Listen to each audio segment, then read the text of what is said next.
திருவாரூர் மாவட்டம் திருத்துறைப்பூண்டி சுற்றுவட்டார பகுதிகளில் 10 நாட்களுக்கு மேலாக வெள்ளம் விடியாமல் தேங்கி நிற்பதால் 5000 ஏக்கரிலான நெற்பயிர்கள் அழுகி வருவதாக உழவர்கள் கடும் வேதனையில் இருக்கிறார்கள். இது பற்றிய விவரங்களை நம்முடைய செய்தியாளர் சிவக்குமார் வழங்க நாம் கேட்கலாம்.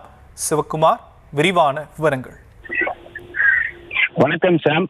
திருவாரூர் மாவட்டத்தில் குறுவலை சாகுபடிக்கு அடுத்தபடியாக சம்பா மற்றும் தாளடி சாகுபடி பணியில் விவசாயிகள் ஈடுபட்டு வருகின்றனர்.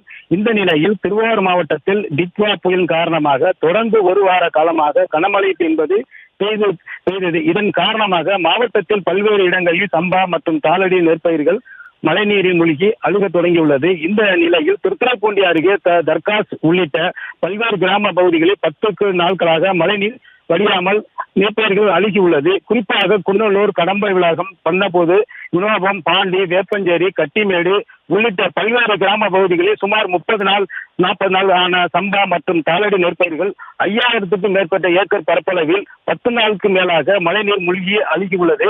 ஏக்கருக்கு 20,000 ரூபாய் செலவு செய்து உள்ள நிலையில் கனமழையில் நெற்பயிர்கள் முற்றிலுமாக பாதிக்கப்பட்டுள்ளது. மேலும் இந்த பகுதிகளுக்கு வேளாண் துறை அதிகாரிகள் இதுவரை வந்து பார்க்கவில்லை என விவசாயிகள் குற்றம் சாட்டுகின்றனர்.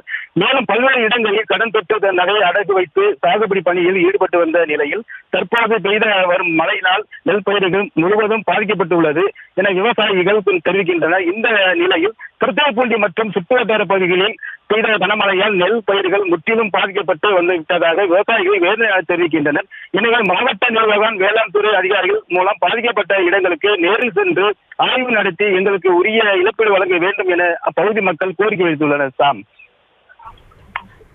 விவரங்களுக்கு நன்றி சிவக்குமார்.